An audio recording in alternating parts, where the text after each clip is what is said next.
Got orders for wound care for patient John Doe. I'm going to verify my physician's orders. Change dressing, Q shift and as needed. Cleanse with normal saline. Replace with 4x4 gauze and ABD pad. Once I've validated that, I'm going to grab my supplies. I have my gauze, gloves, sterile water, tape, my ABD pad, my biohazard bag. Now I'm going to identify my patient. Can you tell me your name? John Doe. Can you tell me your date of birth? 1/1/1990.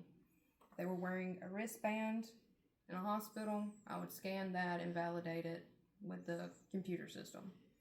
Now that I have my supplies, my provider's orders are validated, and I've correctly identified my patient, I can begin by cleansing my hands and donning clean gloves.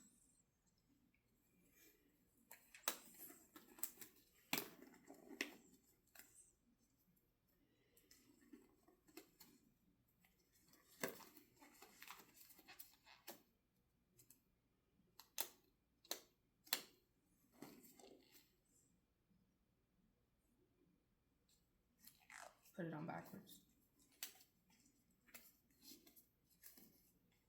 They're still crumpled up from the last time I used them.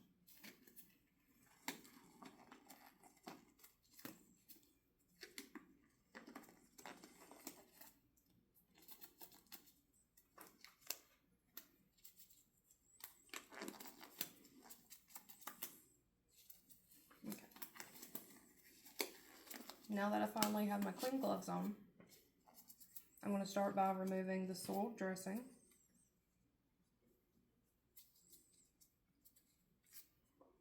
Peel it up just a little. Taking my time, being gentle. Okay. Now before I discard this, I want to take note of several different factors. If there was drainage, what's the color, consistency? If there's an odor, want to denote what the smell is, if it's foul. You want to describe the amount, so if there's only a little bit, if there's a large amount, etc. So before you discard that, you take note of your drainage.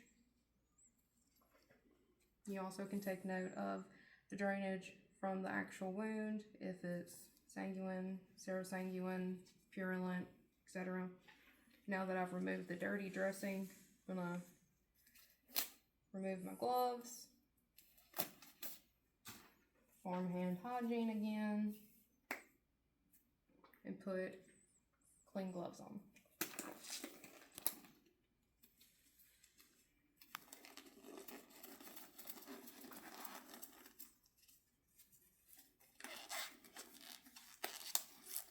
Okay, my clean gloves are on.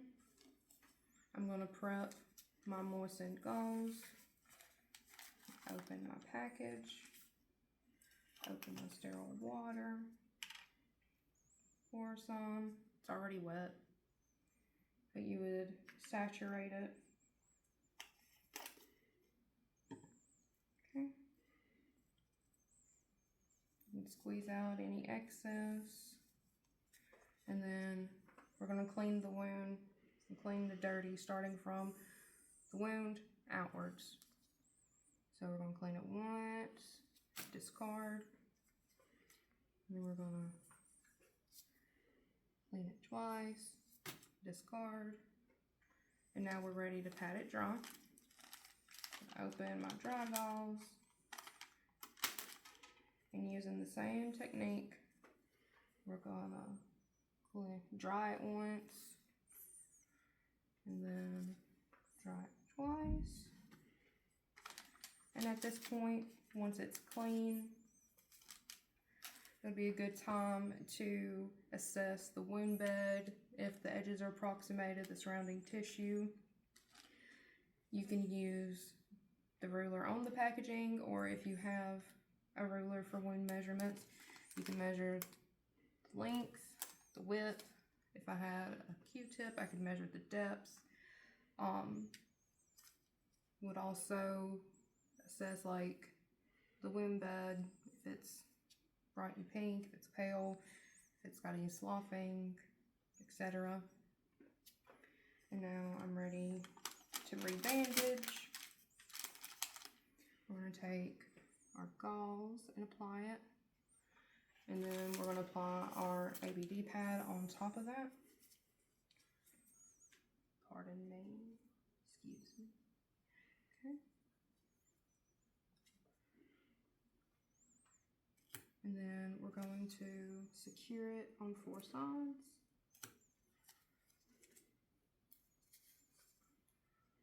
Also, while you're changing your bandages after you get it cleaned, while you're assessing the wound bed, you can assess if they have stitches or sutures. That would be your time to count, make sure that all of them are in place.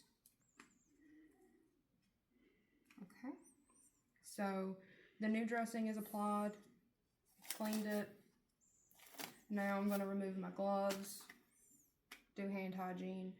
At this point, I would label and date the bandage so the next person that comes through knows exactly when it was done. We'll assess the patient. You're doing okay. You tolerated that well. You're not experiencing any worsening in pain. No new symptoms. You're doing good. That feels okay. Great.